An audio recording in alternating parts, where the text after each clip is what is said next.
we are here together on a company retreat as colleagues/friends, but probably colleagues first, right? Like 60% colleagues, Yeah, 40% friends. Right? Yeah. For the longest time, owning a house in rural Japan has always been a dream of mine, right? So I think this house is not an investment; it's more of an expense. Like taxes are very high, and compulsory national health insurance very high. Then work culture is not good. It's hard, and honestly, their pay is actually not as high as like their average salaries are not as high as Singapore actually. Yeah, and then you can really see how in the past people really retreated from the darkness because it's just so overwhelming. You don't ever get that kind of darkness in Singapore anymore, which is also a good thing because it's safer. The idea of throwing your money at a problem to solve it is real, and it's helpful to have that ability, but also you also need to, I guess, practice also solving problems with other forms of currency. Like here, for example, there's a lot of social currency. Even before you buy the house, I don't care how much money you're willing to pay 3 times the amount of price, we won't let you in if you're not going to ingratiate with the local community. So there's some things actually money cannot buy, and Yeah, exactly. this makes you realize that.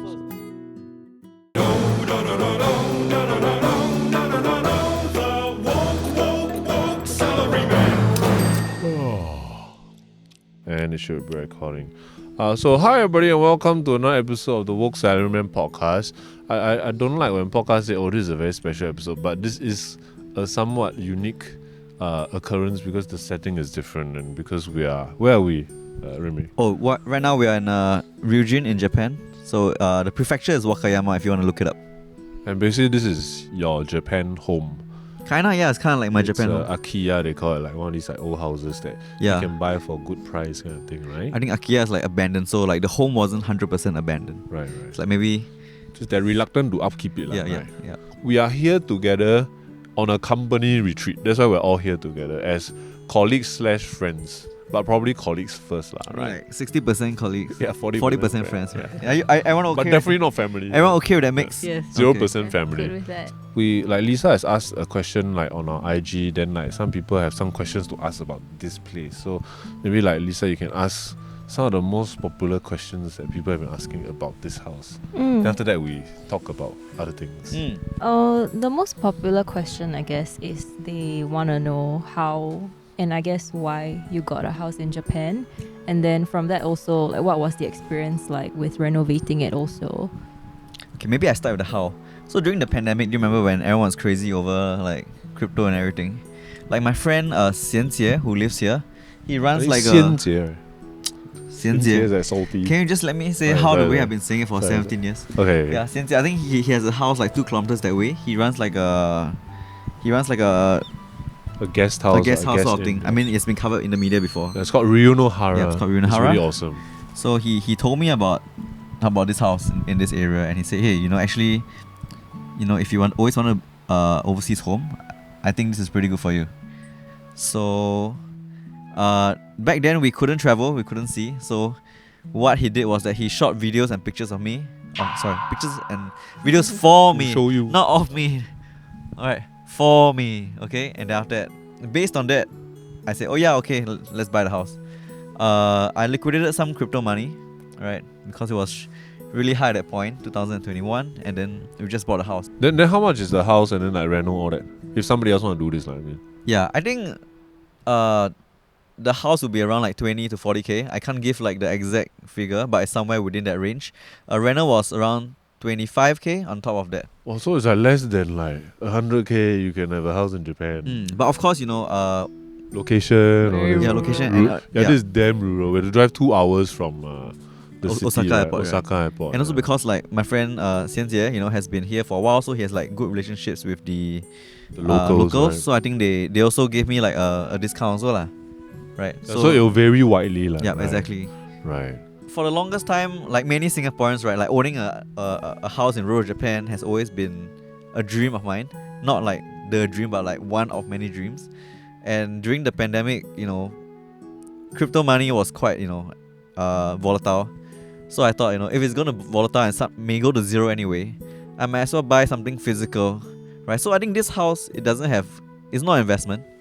It's more of an expense. Honestly, I think it is worth less than it is now. Less than I paid for. Because, this is rural Japan. There's no demand. Population is not increasing as well. So this house is really a place for like my friends and family to come and chill when they are here. When I'm not here, my friend Xian Jie, he runs this as a volunteer home. So he has volunteers on the guest house and they stay here when my friends are not here. Actually, the buying process was pretty wild. Everything was done over Zoom. So since I got the documents, like fax everything over, I had to get my NRIC in Singapore observed by someone to make sure it's real. Then we had a Zoom call where I had to repeat words over with like the Japanese legal guy, and he will like say do this, and then I would let's say show me a number 5. Then Xian Jie would translate something, right? Then I have to do this. Then basically I had to show him that I'm not AI generated. It's like an online capture, if you will. Like a video capture. Yeah. So that was the whole process. But of course, you know, if you are doing it blind by yourself, I think it's very, very difficult to get a place. Simply because what my friend told me is that whenever someone buys a house, they're expected to be part of the community here as well. So, and if you do not know anyone in Japan, right, buying the house will be extremely tricky for you, because the seller will have a responsibility to the former neighbors that the newcomer will not be a strange person, right?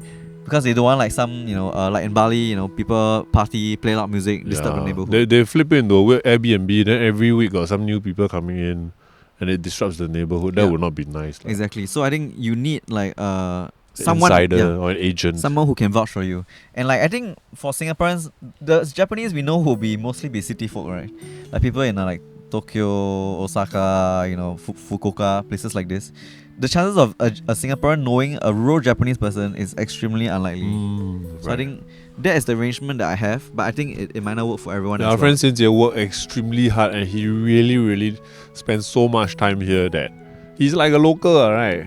Well, I think he's more Japanese than the locals. Yeah, he was telling us that somebody told him very touching recently, and it was basically a local talking about him, and the local said, referring to Xian Jie, said, "Oh, he's from here," and that made him like feel very like touched and validated. And it's so much work to ingratiate yourself in the community. So I don't think that's very accessible actually to most Singaporeans. Without him, you probably cannot buy this thing. Of course, no chance.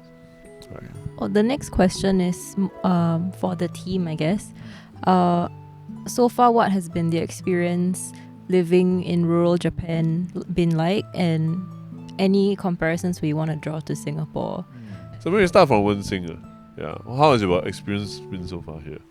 How do I even start? But I don't know, like, okay, so I come to Japan pretty frequent. I mean, here and there. Like, especially since after COVID, I have come like quite a few times. I mean, you open your passport, it's like Japan. But then this is really quite different because it's like I've never really come to somewhere so rural, because I normally travel by myself, so I'll go to places that are accessible by like train and stuff. And here is like you have to drive, and not just that, but drive up pretty tricky roads and stuff. Like I would never come here by myself. If not for you, I would never come here. And I think pros and cons lah. Like it's quite like it's very beautiful for sure, and it's nice to kind of like be away from hustle and bustle, but there's also like the convenience is like very low, and I think like most Singaporeans we like convenient things, so that is a bit of a challenge. I think the most consistently thing that makes everybody happy, including my wife who has joined us for the trip, she's just behind the camera now, is actually Lawson. Yes, a new we love Lawson hopping here. And whenever like we mentioned, oh, let's hop by Lawson, everybody's face like lights up, like, oh, let's go Lawson, like, yeah. And keep in mind that Lawson is a 10-minute drive away. Yeah, I think like almost more than 10 minutes drive away, like almost 15 minutes drive away. Singapore, we just cannot resist and like in like say just a regular part of Japan, like a convenience store is like at every single corner, like 5 every corner or whatever.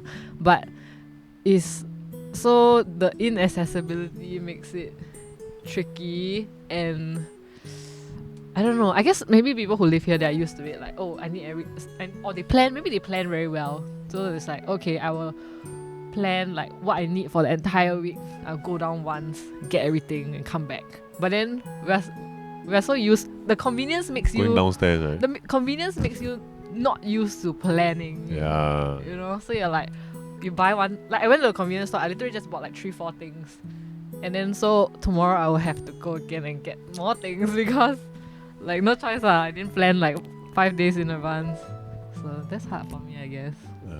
What was your favorite thing about this trip so far? Talking about pros, So far, but we've only been here 3 days. True lah, but, true lah. But I got fly. She You likes see another con. The bugs. go fly. Maybe it's a okay, pro. I'm not scared of bugs, but Maybe it's very cold. That's nothing that I don't Oh, like. yes. If you like cold, I guess you will like it, but because you guys are quite chill, so the trip has been quite chill, and I like chill trips. Mm. So I don't think that it's attributed to the place necessarily. Right. But yeah, I don't know what else to say as what I like. Maybe I will find it after a few more days. Yeah.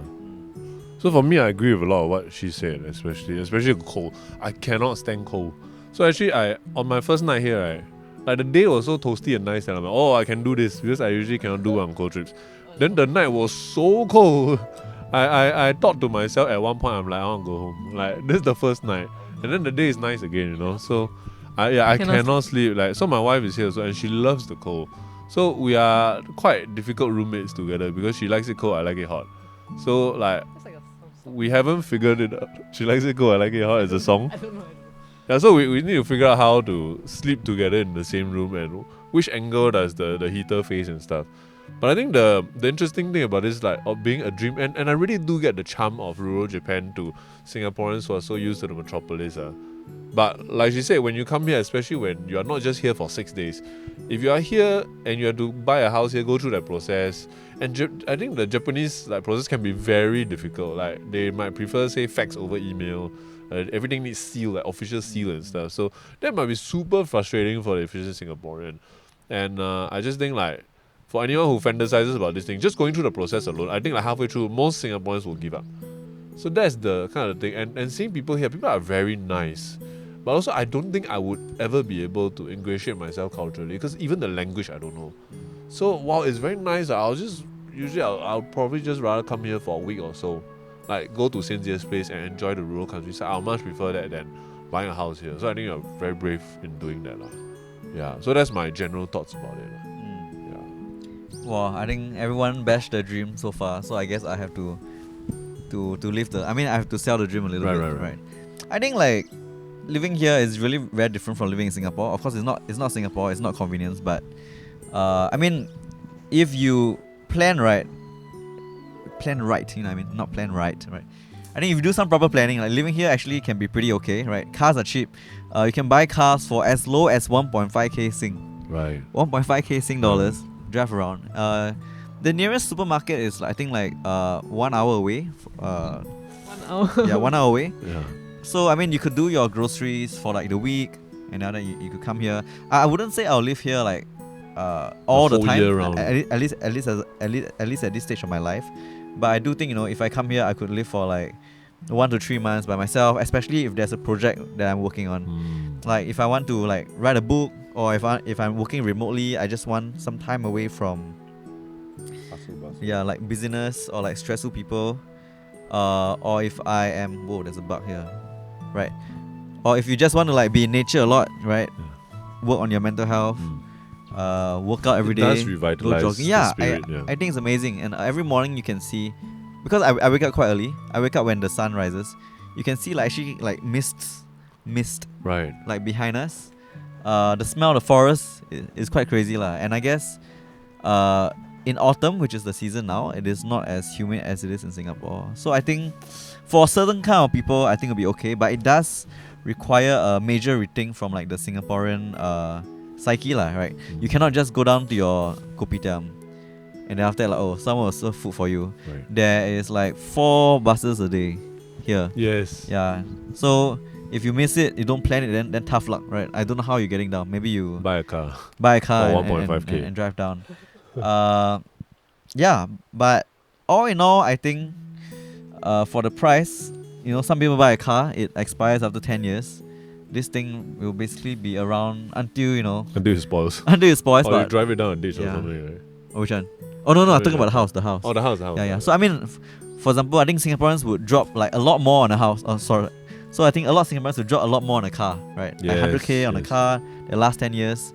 So if it's just a fraction of that and it lasts almost in perpetuity and might potentially outlive me, so Yeah. why not, right? I've used this place to host like some friends. I brought my parents here. They lived here in this house. So I wouldn't say I break even yet or 赚到 in I that would way. think you probably have though. I mean, not yet lah, right? But I think in Right. the future I keep doing it. Yeah, it will break even eventually. Yeah, I think we're Yeah. not trying to bash it, just to balance out also. Okay, yeah, I know. But what everything he said really is true. So I mean I think one of the most interesting things that they call this place Ryujin. The Ryu stands for dragon. It's because the mist, right, is of such a ethereal quality that they say it's like a dragon breathing in the back. So it is legitimately like quite incredibly, like you will never see this in Singapore, and it is life changing stuff. Yeah, But I we're don't just think- balancing. But you're right lah. Like the average Singaporean probably cannot take it. Yes. The average Malaysian maybe. Ah, Right, average Malaysian maybe. Right. Lisa, over to you. Yeah. Look at the sky. I mean, yeah. I don't know if y'all can see, but it's incredible. Yeah. Yeah. It's pink. Yeah, it's, It's pink. unbelievable. The sunset on the mountain. Is that your answer, Lisa? Look at the sunset. Oh, which one? How many times have you been to Japan? Maybe like 3 or 4 times, including this one. Oh. Yeah, I usually go cities though. Yeah, but there was one time like me and my wife went to, what was that place called? Shirakawa-go, and that was amazing too. Like just not the buildings itself, not the UNESCO heritage sightness of it, but just walking around in rural Japan. It's just so different from Singapore that I think people should just try it. It really changes your perspective and your point of view. Yeah.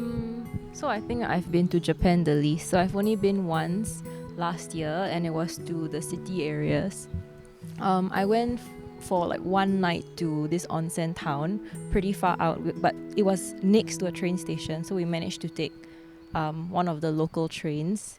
So this is the most rural place I've been to, but even then it's still like we live in a pretty comfortable house. Like there's no problem with running water, electricity, Wi-Fi. I feel like those at least right now are our bare necessities for our like city people creature comforts. So it's been pretty incredible, and like Wen Xing said, if it were not for this company retreat and the fact that Ruiming has a house here, I would never make my way here. Although like Jianjie's Rionohara experience thing, I'm really interested in going as like a participant and maybe bringing some of my friends that I know would appreciate that kind of thing. And on top of everything y'all have said, the thing that I really just love here is how close we are to the wilderness in a way, even though it's scary, but in the scariness I think is also because I know we're kind of safe. Like we have each other. A bear could come out there now, but I Ruiming will tackle think it, 5 of us can take the bear. stab it. Yeah, yeah. 1, 2, 3. Five Oh, of us. but got a Wei Chun's yeah. wife. So Yeah. She can help, 6, no? yeah. I don't know if I'll be much help, but like our first night here, we drove and it was pitch black, so that was scary. But No street lamps. yeah, Very scary. like Lot really of really company pitch lah. black. You see that kind of darkness in Singapore where like the trees in the background is all just a black mess. Black darkness. Yeah, and then you can really see how in the past people really retreated from the darkness because it's just so overwhelming. Terrifying. Yeah, and you don't ever get that kind of darkness in Singapore anymore, which is also a good thing because it's safer. And the beauty of it is that you can see the stars Yeah. so clearly. That was miraculous. Yeah, and that was only like 6 o'clock. It wasn't. Yeah, I 6 thought PM. I thought it was like 8 already, but it was only 6 o'clock. And from then it's just been. I feel more connected to the. I don't know how to say it The without. cosmos. Yeah, the natural cycle. It sounds very like woo woo, but like our first night here, Wen Xing and I woke up to the sun at 6:30, even though we slept at like 12 the night before. And we slept in a bit today because we stayed up last night watching the movie. Horror movie. Yeah. So that's just been really nice. And then we go for morning walks together. So the sense of community is really strong. So I think it's nice that my first time here is with people and we have the same sort of interests. And I don't know, sense of companionship. Right, the company makes Yeah. it. Especially Company in the friend sense Yeah. and the corporate sense. especially since it's my first time here, so And I did imagine like what would it be like to live here if I were on my own. Sorry, am I talking too long? No, it's Oh, okay. it's okay. It's great. Talk, It's talk, great. talk. Please cut. It's great. Please continue. If I, yeah, to honestly, I was pretty anxious before this trip. Yes, yes, you yes. were. Just generally, I'm a huge, what do you call it? Planner. Worrywart. Yeah, and then on top of that, I just didn't know what to expect coming here. So just the thought of the unknown really made me. At first, I was excited for the trip when we first discussed it, and then like a week before the trip, all I could think about was It's real. It's coming now. yeah, like right? what could go wrong. But I think after the second night, it feels like we have a routine, and routine grounds me. So I can imagine maybe Living here. yeah, like the appeal of like what Ruiming said, like being here when you need time away from the city, when you need to disconnect, when you need to maybe work on a project that you want to focus on. I can see the appeal, but yeah, the need to connect with the community and understand that you can't just Up and you go. can't just throw money to buy a Yes, place, because it's not so yes. much about the building, it's also where you move to, the people. And I feel like in Singapore it's become more and more isolated, where you buy a unit, or maybe I don't know, I could be generalizing, but it's become so Transactional. yeah Like money, product. money, That's it. product, money. There's like Yeah. time, effort, Yeah. heart. You know. Now, I think also because like in Singapore, like the housing estate people will look after all the basic stuff. So there's no Yes, longer a yes. need for people to rely on each other. Yeah, yeah. So I mean, which is why people always say like the kampong spirit died, right? Yeah. Because it has been outsourced to HDB. Hang on, there's Hey, a bell telling us it ambient is sound. 5 o'clock, I believe. 5 o'clock. Yeah. Let's wait for it. It's the same bell toll as our school. You know? Yeah. My Chinese teacher used to joke that it's saying like 不要讲话，用心听书, which is Chinese for shut up and study hard. That's hilarious. I mean, it's a lot more I've musical. never Shut heard the it. fuck up, please study hard. Something like that. When I was in Brownies, we would sing a jingle like, "Oh Lord, our God, Oh. thy children call, Wow. teach us to Wow. This one love." got so many lyrics on. What's the last line? The best of all, or something like that. Wow. So we would sing this at the end of every meeting. This tune Yeah. exactly. Wow. So back to the podcast. back Back to the to podcast. back to the point. Yeah, I think in Singapore now, I mean, in the past, like, okay, when I live in Jurong, like, I'll know all the neighbors in the block. My dad knows all the neighbors in the block. But, like, nowadays, I think when you move into a new, like, apartment or new BTO, people don't really talk to their neighbors as much anymore, which is, I think, one of the trade-off of urban living. And also because nowadays we have, like, social media, people can create their own friends. Last time, you're literally forced to make friends with the people around you, right? Like, you don't like the auntie, it's a dragonfly, don't worry. If you don't like the auntie, then you die already, right?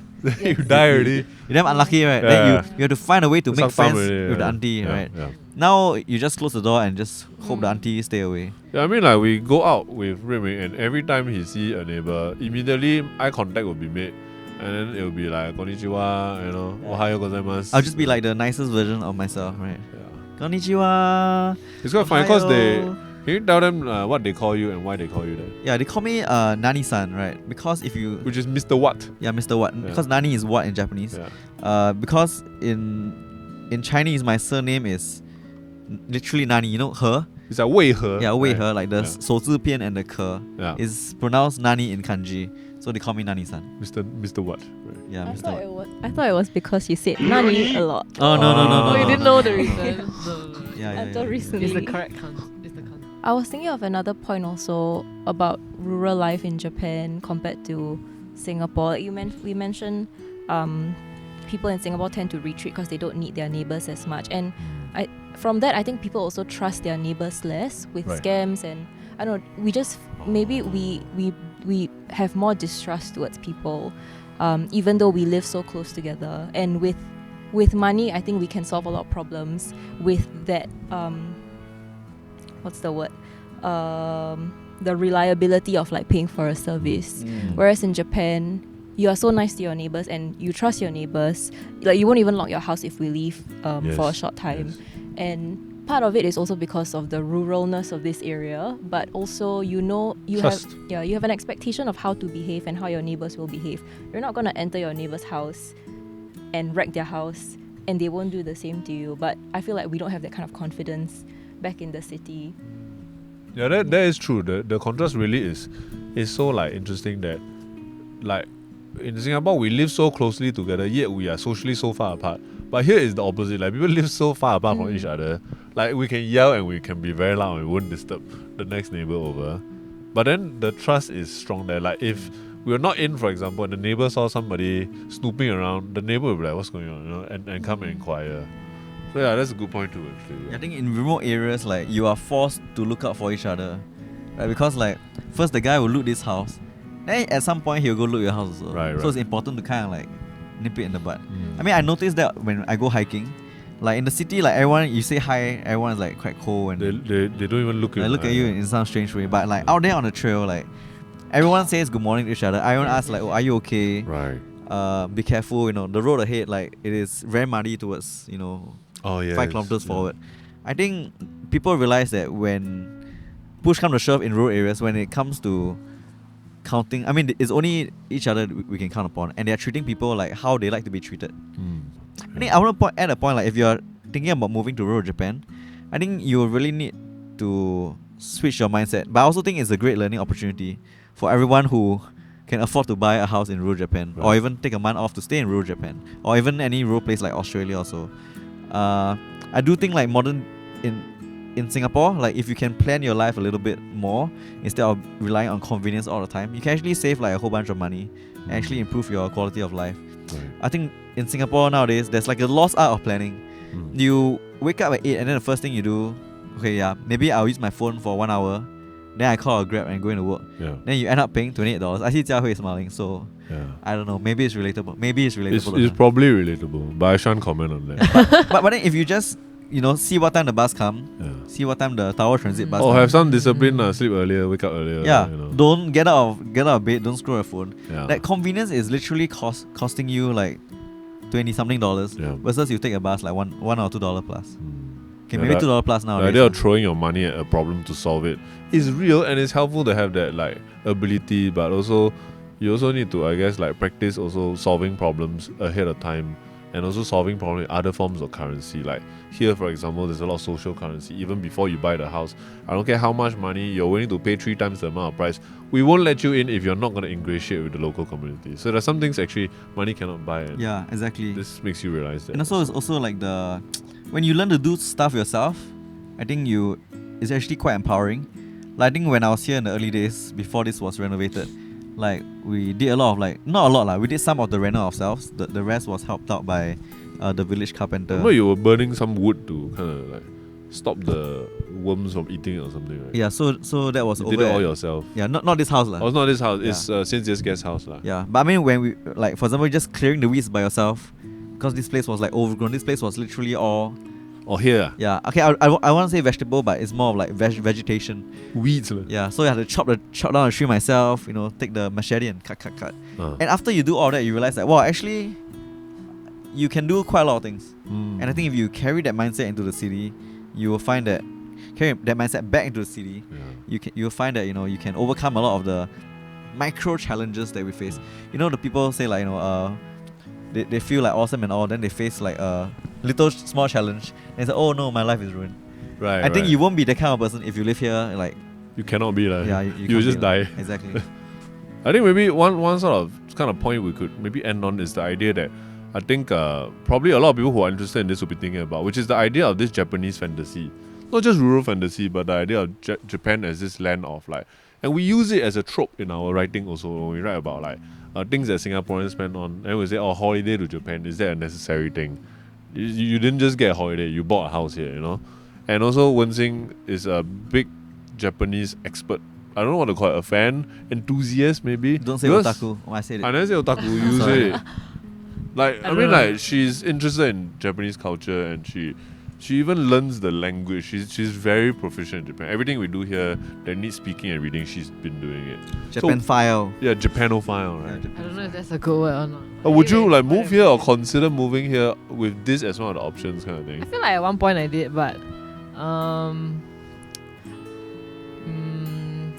because there are a lot of challenges in living in Japan. I don't know about, maybe not say living here, but say if you live in like the city or whatever, like you get a job and you move here to Japan. I mean, I've heard from a lot of like friends or people who have actually done that, and generally they advise me not to.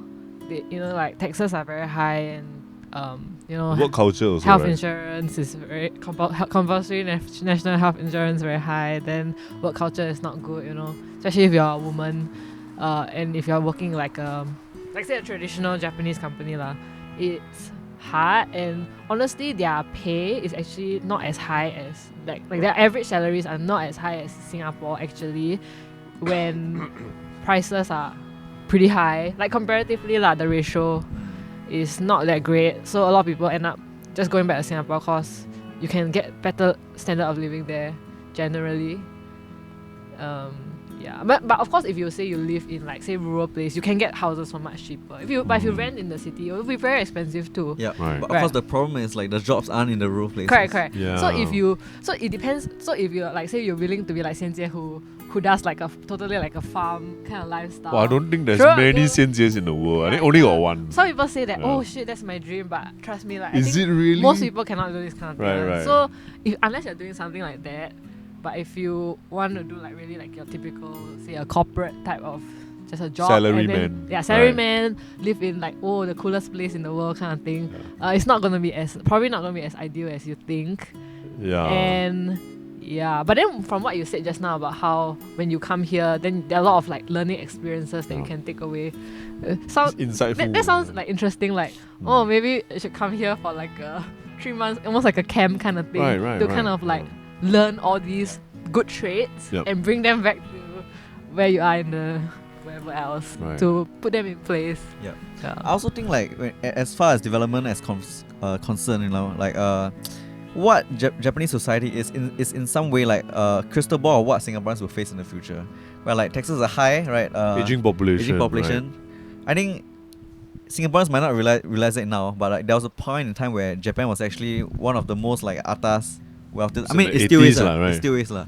Yeah. We can still see remnants of this like Yeah. wealth and prosperity from the 80s. Yeah, but I still think lingering, they used to yeah. be the very wealthy country. Like I met a Japanese guy who told me like last time when I went to Switzerland in the 80s, everything was so cheap.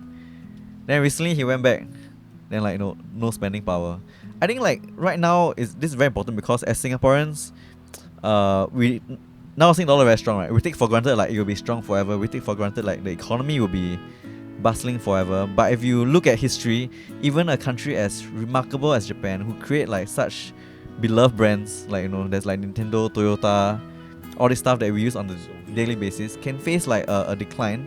I mean, what more Singapore, when a country that is a lot smaller than Japan, population is aging at a similar rate, and no natural resources. exactly. Japan can play the tactic of like shutting itself off, and it has in the past, because it can sort of sustain by itself and it has resources to do that. But Singapore cannot do that. Singapore lives and dies by trade and import and export. So Singapore cannot do this kind of thing. I think one thing was telling me a video where the older people in Japan, the elderly folk, they changed their minds about immigration. Oh, it's Takeshi's channel, As well, right? Yeah, like those street interview where they're asking like, oh, will you like what do you think about welcoming foreigners to Japan? And more of these older folks are welcoming to the idea because they understand that the aging population is such a big problem that cannot be fixed with like I don't know in their Just lifetime, forcing I people to suppose, make right? babies. That It's can't not- be fixed by the Japanese people alone, it can't- right? Yeah, and yeah, even if there is something that can be done, it will take like at least 100 years kind of thing for it to. But what the point here also is that Singaporeans, we think, are not at that point yet where they are open to the idea that maybe we need some like foreigners integrating and coming in to sort of supplement the falling like what is it called the not TFR. birth rate, Total fertility rate. total fertility No, okay, I rate, think in defense of Singaporeans, I think like a lot of them are open. right. But I think a lot of people also. Okay, I think most Singaporeans are not xenophobic, right? For sure. Yeah, but I think they are concerned about culture. the culture, quality of life, everything. But I think hearing this and coming to Japan always reminds me that, Singapore must stay open lah. I'm not saying, accept like foreigners wholesale, because we're not at the state of Japan yet. Yep. But I think it's good to always have like an open mind, and if the need arises to have more foreigners, I think if we should be open to it. Of course, there's the other solution, which is to produce children. Yes. So do your part. Either by accepting foreigners or making children. I never say which one. Yeah, I never yeah. say do your part. Right? Yeah, but thanks for rounding it up. No worries. Yeah. Any other points to add, guys? Anything you want to say? Okay, if there's nothing else to add, I think the sunlight forces us to end the video. We'll do a house tour soon where we'll talk more about the things that he has done to the house, which is very nice, and how we've been sleeping, our rooms and such. We'll show you the kitchen, the garage, and all that stuff. And if something happens to us, like a bear has to come out right after we stop recording what's this. that? Oh, we drive Oh, drive no. off the cliff. I think more likely. They'll drive off the cliff. I think that's the most or likely. plus the wind blows us off some precipice, then this will be the last Folks Ironman podcast, and then you'll never see us or hear from us again. But it was very nice, and thanks for watching this video. Thank you for the wonderful ride. Thank you for the wonderful memories. Arigato gozaimasu. Oh, and also, Arigato. actually, thank you, Ruiming, for opening up your house to us in And such a driving nice also. way. Driving, all this stuff. Thank you so much. You're the MVP. You're awesome. Yeah, please. Arigato You're gozaimasu. awesome. Wait, shall we 1, 2, 3 and all say arigato gozaimasu? Okay. 1, 2, 3. Arigato Arigato gozaimasu. gozaimasu. Sayonara gozaimasu. No, don't say sayonara. No, I say bye to the camera. Sayonara is goodbye forever. Oh, that.